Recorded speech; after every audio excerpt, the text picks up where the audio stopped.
گرم دارم خدمت بینندگان و شنوندگان برنامه ایسکرا. من آسو حسین زاده همراه همکارم نگار نادری برنامه امروز رو تقدیم حضورتون میکنیم و قبل از هر چیز میخوام از جانب کانال کولبران و سوخبران کنگره 13 حزب کمونیست کارگری ایران که در روزهای 11 تا 13 خرداد برگزار شد رو تبریک میگم. امروز دو تا مهمان عزیز داریم، سیاوش مدرسی و هژار علیپور. سیاوش خوش اومدی به برنامه ما. سلام میکنم با خدمت شما مهمان عزیزمون هژار و تشکر از نگار عزیز و بینندگان عزیز. ممنون. هژار خوش اومدی. من سلام عرض میکنم خدمت شما بینندگان و سیاوش مدرسی عزیز. سپاس. سیاوش، اولین سوال از شما شروع میکنم. به عنوان یک مبارز کمونیست که علیه جمهوری اسلامی سالها و چندین دهه مبارزه کردید، در این سالها ظلم و ستم و جنایات جمهوری اسلامی رو علیه مردم کردستان خودتون واقعا دیدید از نزدیک، مخصوصا علیه کولبران. چرا این رژیم واقعا هر روز دست به جنایات و کشتار علیه کولبران در کردستان میزنه؟ ببینید، قبلش دوست دارم اینو خیلی تاکید کنم. اولا ممنون از محبت شما، اما فکر میکنم ما بخشی، حالا چه تو صفوف پیشمرگه ها، چه تو صفوف مبارزه در شهر یا حتی خارج کشور، تو تمام این سنگرها بخشی از مبارزه عمومی مردم بودیم علیه این رژیم. مبارزه در شهرها، مبارزه در روستاها، تظاهرات ها، اعتصابات کارگری و بخشی از این بودیم. یعنی دوش به دوش کل این مردم بودیم و جنگیدیم و با هم مبارزه کردیم. خب رژیم تو کردستان یه مشکل بسیار بزرگی داشت. یه ویژگی خاصی داره کردستان که جاهای دیگه ایران به این شفافیت و به این بازی جلوی صحنه نیست. کردستان از روز اول به رژیم گفت نه، به خصوص جنوب کردستان نه. رو یادم تظاهرات بزرگی بود برای اینی که به جمهوری اسلامی رأی میدید یا نه. یه باندرول بزرگ که نه روشه تو دست مردم بود و تظاهرات کردن. رفتیم طرف میدون اقبال تو شهر سنندج. شهرهای دیگه هیچ شهر و هیچ جایی نبود. اگه طرفداران رژیم یه اقلیتی بودن مثل مکتب قرآن و اینا، که اینا به سرعت ایزوله شدن، به قول معروف تبدیل شدن به جاش، رفتن تو جاشا و جاش شدن و دیگه اصلا تفاوتی با جمهوری اسلامی نداشتن. خب حکومت جدید ضد انقلاب بود و اتوماتیک با یه بخشی از جامعه ایران روبرو شد که نگفت بهشون، به رژیم نگفت، ارگانایز کرد، سازماندهی کرد. سازماندهی های مختلفی داشتیم. بیکاران رو سازماندهی شدن، کارگران اتحادیه دهقانی درست شد، متحد شدن، متشکل شدن در سر تا سر کردستان. تو شهر سنندج بنکاها درست شد، شوراهای محلی، شوراهای محلات، روستا، همه جا. و میدیدید با یک مقاومت عمومی روبرو شد. و حتی بار اول خمینی من فرمان جهاد دادم و از این چرت و پرتا گفت که بلافاصله دماغش به زمین خورد، شکست خورد، عقب نشینی کرد و وادار شد بشینه با کردستان، با شوراهاش مذاکره کردن. و یه تاریخچه دیگه یه لابد هژار جان بهتر از من میدونه یا شما خودتون بهتر میدونید. به هر حال قصدم اینه که اصرار کنم، تاکید کنم روی اینی که کردستان از روز اول به جمهوری اسلامی نگفت، به طور توده‌ای، به طور یکپارچه نگفت. بنابراین هر اقدامی که توی کردستان از لحاظ جمهوری اسلامی که عملی میشد، همراه بود با خشونت بسیار وسیع، همراه بود با سرکوب، همراه بود با فقر، همراه بود با اجازه ندادن به اینکه کارخونه درست بشه، صنعت پیشرفت کنه. تمام اینها مثل بلوچستان. خب یعنی حتی اینجا براش سودآور نبود که کارخونه بزنه بگه بیا کارگر، چون میدونست بلافاصله تبدیل به جنبش کارگری قوی میشد. همونطور که اول ماه مهار و جمال چراغ ویسی ها تو شهر سنندج تو سال 67 تو اوج بکشا یکی از درخشانترین اول ماه ماه گرفته شد. همونطور که توی شهر سنندج ما جشن آدمک برفیا رو داریم در دفاع از حقوق کودک. خب این تو هیچ جای دیگه نبود به طور واقعی. همونجور که امروز که یکی از رهبران کارگریمون درگذشت یادشون رو گرامی بداریم، دیدیم چه سرود انترناسیونال میخونن بر مزارش و به قول خود سنندجی، حالا من همش دارم از سنندج میگم چون بیشتر تجربه‌م اونجاست، میگن سنه سور، میگن سنندج قرمز. ولی این داستان تو بوکان بود، توی مناطق مرزی بود، تو آلان بود که عزیزم هژار از اونجا هستن و من سابقه خیلی خوب و دوستان بسیار عزیزی از اون منطقه دارم. به هر حال میخوام بگم این شرایط عمومی رو شما نگاه کنید تو سرتاسر کردستان، از شمال کردستان تا جنوب، از مهاباد تا سنندج تا همه جا، شما یک نه بزرگ میدیدید، یک مقاومت رادیکال، یک مقاومت مسلحانه، تظاهرات، اعتصابات. ما میگفتیم اون موقع 3 جنبش وجود داره: جنبش مسلحانه، جنبش کارگری و جنبش عمومی مردم برای اخراج جمهوری اسلامی. خب تو چنین شرایطی رژیم سعی میکنه با تمام قدرت بیاد فضای ارعاب درست کنه. رابطهش با مردم ارعاب و اعدام، حزب نیست، مسلح نیست، پول، تفنگ، اعدام، فقر، فلاکته. بر این متنه که ما کولبری رو میبینیم. ببخشید یکم هم طولانی صحبت کردم. نگار بهم تذکر داد، گفت کم حرف بزن. منم که کوتاه میکنم بحثم. مرسی. چشم نگار جان. بله ممنون سیاوش. هژار، به طور مشخص میتونین برای بینندگان ما توضیح بدین که چه کار باید کرد و چطور میشه مقابله کرد با جنایت‌های جمهوری اسلامی، چه در داخل ایران و چه در خارج از کشور؟ خب منم همانطور که سیاوش عزیز گفتن ابتدای اول برنامه صحبتام میخوام تسلیت حمیق خودمون از طرف کانال کولبران و سوخبران را به خانواده صالحینیه، مظفر صالحینیه عزیز، یکی از چهره‌های محبوب و خوشنام در قلب مبارزات کارگری در کردستان و سراسر ایران، زنش رو از دست داد و تسلیت به خانوادهش، به فرزندانش و دوستان و همرزمانش عرض میکنیم. و بالاخره هزاران انسان شریف و آزادیخواهی مثل مظفر در طول سالیان سال علیه جنایت جمهوری اسلامی، علیه این توحش و بربریتی که این رژیم از همان ابتدای سرکارش بعد از به شکست کشاندن انقلاب توده‌های مردم، انقلابی که علیه فقر و فلاکت، علیه وضعیت دیکتاتوری خفاخان آریا مهری که این رژیم قبلی را در هم کوبیدن و با سرکار آمدن این رژیم فاشیست اسلامی، این انقلاب عظیم توده‌های مردم به شکست کشیده شد و همان آغازین با اعدام و سرکوب جامعه، علی الخصوص طبقه کارگر جامعه، به زان جامعه افتاد، از فرودگاه سنندج به اعدام و جنایت کرد تا کل سراسر ایران. و در هر صورت امروز که ما شاهد این اوج توحش این رژیم در ابعاد فظیع و گسترده‌ای هستیم، مخصوصا علیه طبقه کارگر، علیه کسانی که علیه این ظلم و بیدار و این ستم دست به اعتراض می‌زدند، مانند مظفر صالحینی ها، جعفر حزیم زاده و هزاران صدها فعال حقوق کارگری، حقوق فعالین در دفاع از حقوق کودکان، زنان، حیوانات، فعالین در دفاع از حقوق زیست و فعالین در دفاع از انسان به معنای ارزش‌های جهان شمولش، در دفاع از انسان، در دفاع از کسانی که علیه هر گونه فقر و فلاکت، علیه هر گونه تبعیض، بیزاری از این وضعیت موجود، از بیزاری و تنفر حمیقشان از حکومت مذهبی، حکومت اسلامی، حکومت سرمایه‌داری بوده و کماکان خیلی ها از میان ما رفتن زن دادن و خیلی ها دیگه کماکان در صحن مبارزه علیه این رژیم برای به شکست کشیدن و به زیر کشیدن نشستن.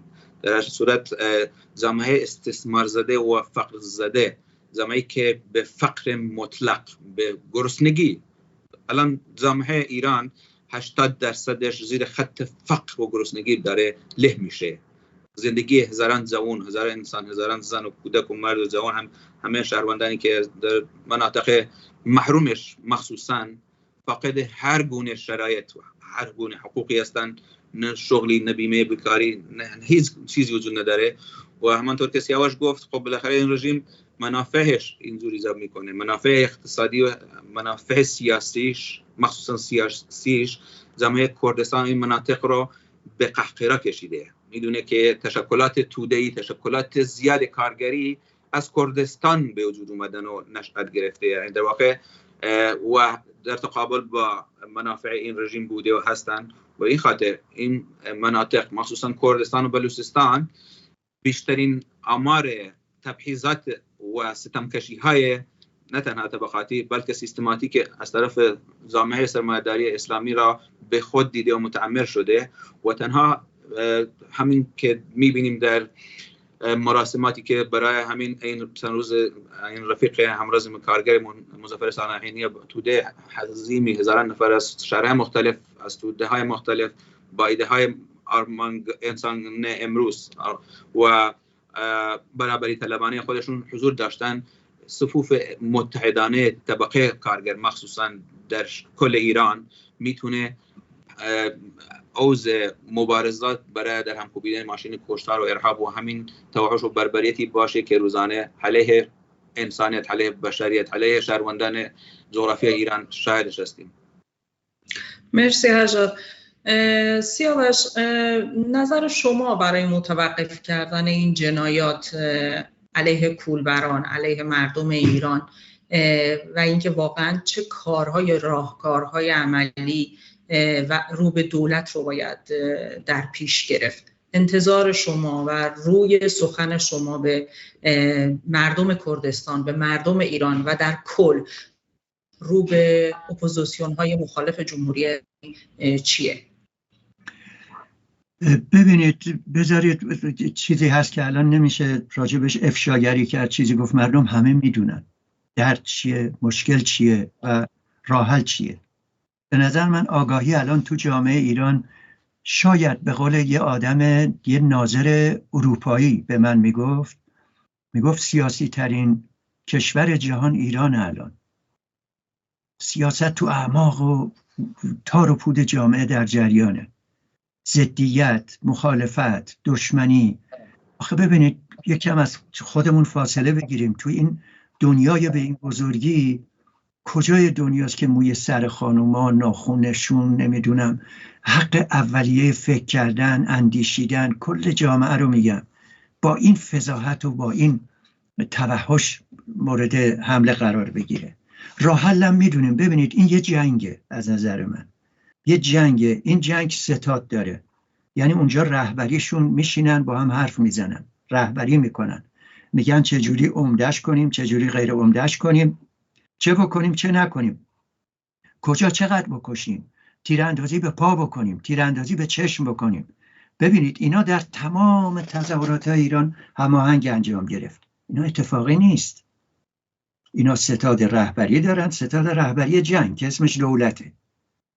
ما این طرف جنگ داریم میکنیم. ما میدونیم اگر اونا اسلحه دارن سلاح ما اتحادمونه. اگه اونا نیرو دارن سلاح ما اینه که ما 100 برابر اونا نیرو داریم. کل جمهوری اسلام و اعوان و انصارش رو جمع کنی 1% جامعه ایران نیستن، به جرئت میشه گفت. مضحکه سیاسی علم میکنه، انتصابات، نمیدونم مزخرف. اون یکی رو ورداشتن آوردن دوباره احمدی نژاد اومده این وسط مثلا میخواد دمچرخونی کنه. چیکار؟ همه اینا تئاترای سیاسیه و اهداف سیاسی و مردم اینقدر هوشیارن کلا سرشون نمیره. یعنی شما میرید تو رسانه‌های اجتماعی میبینید همه اینا که کلا سر ما نمیره. اینا کیان؟ منظورم این جنگه. خب حالا با یه جامعه پولاریزه قطبی و یک جنگ اینجوری روبروی، رمز وحدت ما داشتن ستادمونه.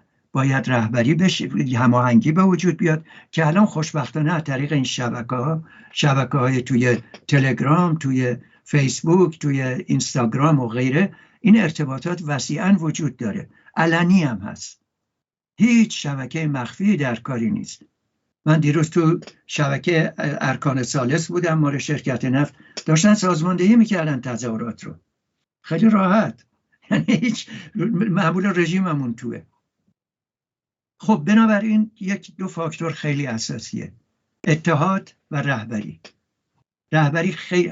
من منظورم این نیست که وایسه از بالا مثل امام خمینی لکن مع اسف بزنه تو سر مردم و اینا. رهبر اینی که هماهنگی به وجود بیاره. همینطور که الان یه دختر کوچولو میاد تو جمهوری اسلامی بهش میگه، به آرمیتا میگه لیدر، میگه این لیدره و به این خاطر بهش تجاوز میکنن و میکشنش. اون واقعا لیدره، ولی این لیدر تنهایی نمیتونه کاری کنه. لیدرها باید با هم بشینن، حزب لازمه، ستاد لازمه، نیرو لازمه و سازماندهی لازمه در مقابل اینا. رمز پیروزی فقط اینه. ما امکان داره مثل مصر پیروز بشیم، یه حکومت هار مثل مبارک و پایین بکشیم، ولی دیدیم اونی که تشکل داشت، یعنی اخوان المسلمین، اون گرفت و برد و رفت، چون سازمان داشت، نیروی اجتماعی هم نداشت. بنابراین اجازه بدید من 2 تا خط بکشم زیر این سازمان یافتگی و بگم این یه رکن اساسی مبارزه ماست که لازمه داشته باشیم، هماهنگ بشیم، متحد بشیم. کمر قولتر از اینا رو میشکنیم. شاه میگفت من 5مین ارتش دنیا، فوتش کردیم هوا رفت. اینا که عددی نیستن. اینا در مقابل مردم، تمام نیروها در مقابل مردم ضعیف، درمونده و بدبختن. ما قلب انسانها بامونه، پدر مادر اون سرباز بامونه. اینه که من فکر میکنم این 2 شاخص رو روش خیلی تاکید دارم. یکی اتحاد، 2 تحزب. هدایت با معنی این معنایی که گفتم، نه ارباب رعیتی و نمیدونم کاک فلان کسی این فلان، حالا هرچی به اون معنا نمیگم، به این معنا میگم. مرسی، امیدوارم جواب داده باشه. بله ممنون. کار عزیز طولانی حرف نزدم، کار خیلی مراقبمونه، خیلی خوبه کارگردان عزیزمون. مرسی. حجار جان، سخن شما رو به خانواده کولبران و سوختبران و کاسبکارانی که روزانه برای به دست آوردن یک لقمه نان ما شاهد کشتار و مرگشون هستیم چی؟ خب ما در طول این سالها بارها شاهد بودیم و همین الان بالاخره اینها کردستان، مرزهای شهرهای کردستان، اون محابر مرزی، مناطقی که محل تردد و حضور و رفت و آمد همین کولبران و کاسبکارانی هست که تنها اون روزانه‌ای که برای از زنده ماندن برایشون مونده، اون مسیرهایی که صعب العبوری دارن طی میکنن، زونشون و کف دستشون میذارن برای آوردن یه لقمه نان روی سر سفره خانواده‌شون، میلیتاریزه شده. میلیتاریزه به این معنا که مثلا خب من الان دقیقاً میدونم به چه شکلیه. مثلا من مثال میارم، همین روستاهای منطقه آلان سردشت که متشکل از 40-50 روستا هست، اون منطقه بهش میگن آلان. بین رودخونه بین شهر ایران و عراق یه رودخونه مرزی وجود داره، سر تا سر لب رودخونه اون مرزی را تا که برسه به مناطق بانی و مثلا سومان و تام مریوان و کلا به اورامانت و اینا بخوره، از اون طرف به قلادزه و اینا بخوره، اونجا کلا میلیتاریزه شده. قبلا به ازای کلا اون منطقه پاسگاه در سالهای قبل، الان به بهونه احزابی که در اقلیم کردستان وجود دارن که صرفا فقط یه بهونه است، بهونه برای دست انداختن تو گردن و گلوی مردم برای خفه کردنشون که این نیستی هاشون ازشون بگیرن. اون امید برای زنده موندن که برس آوردن همون نون خشک و خالی هستش. و اونجا به فاصله هر روستا 5-6 تا پاسگاه مرزی وجود داره، دژبانی بهش میگم. خلاصه اونجا بازرسی وجود داره درست کردن و کلا با دوربین و مثلا در شب و اینا از این ابزار آلات استفاده میکنن. مثلا اونجا رو برق کاری کردن، بالاخره اونجا که سیم کشی کردن و حصار کشیدن، اینا کلا که دیگه همه چیزو مشکل کردن. در واقع این مردم در محاصره هستن، در محاصره و میلیتاریزه شدن از سوی فاشیستای حاکم، دوستهای سرگردانه که کرول دارن میدوزدن و خورشون خارج میکنن و نون خشک خالی رو از سفره مردم درک کردن. و در حالی که اینها دارن تلاش میکنن، این کارگران، این ستم کشیدگان، این رنج کشیدگان و زندگی پر از رنج و دردی رو دارن هر روز تجربه میکنن و باهاش روبرو هستن، رو بهشون تعمیل کردن و ازشون درک کردن. خب به این معنی میخوام اینو بگم که تنها اتحاد و به خیابان آمدن طبقه کارگره، خانواده‌های کولبران، سوخبران در کنار طبقه کارگر ایران، کارگران معدن، کارگران شرکت نفت، فولاد، همه کارگران در شهرهای از کارگران مرغداری بگیر، اینا میتونن زنجیرهای شبکه‌های همبستگی رو به هم وصل کنن، با هم در ارتباط باشن. اصلا کولبران و سوخبران بایستی همین الان شوراهای کولبران و سوخبران رو خودشون داشته باشن، شوراهایی که مثل بنکه یا شورای کمیته هرسی به اسم میگن، اونجا سازماندهی کنن، سازمان بدن در ارتباط با مبارزات خودشون، در ارتباط با حق طلبی خودشون، در ارتباط با مطالباتی که دارن برای به این رژیم تعمیل کنن و در کنار هم با همبستگی و زنجیره انسانی میلیونی توده های برخواسته در سراسر ایران میشه این فقر و فلاکت رو در هم کوبید، ماشین سرکوب و قحطی و گرسنگی این رژیم رو شخم زد و برای همیشه به این کابوس پایان داد. این با بیدار شدن در واقع به میدان آمدن کل توده طبقه کارگر، کل خانواده‌های دادخواه ایران از کردستان تا سراسر ایران،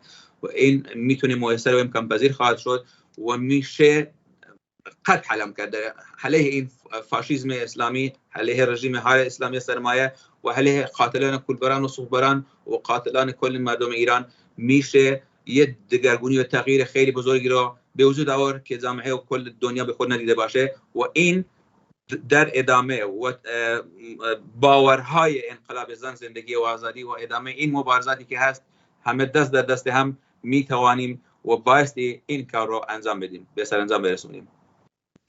ممنون هزار.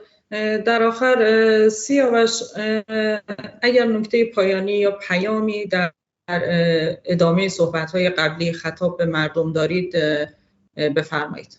من فکر میکنم، مرسی از آخرین وقتی که بهم دادید، من فکر میکنم هژار عزیز روی نکته بسیار مهمی انگشت گذاشتن. یعنی ما صحبت کردیم از تحزب، از رهبری، از شبکه‌ها، از غیره و اینی که متحد شدن و هژار روی این تاکید خیلی خوبی گذاشت. بنکه‌ها رو بسازیم، شوراها رو بسازیم، متحد شیم، دور هم جمع شیم.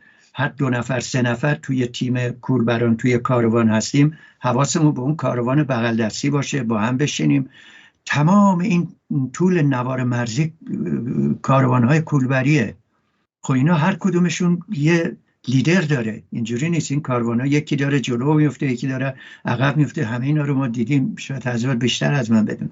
خب اینا میتونن با هم بشینن، اینا باید با هم در ارتباط باشن. اینا همه تحصیل کردن، 90%شون هیچ مشکلی با مدیای اجتماعی و غیره ندارن.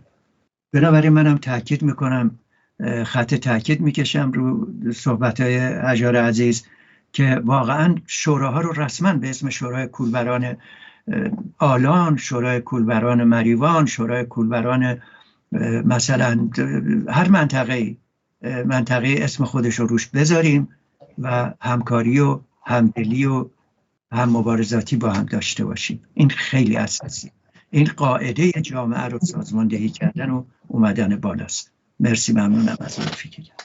ممنون سیاوش، ممنونم و سپاسگزارم که دعوت ما رو به این برنامه قبول کردید.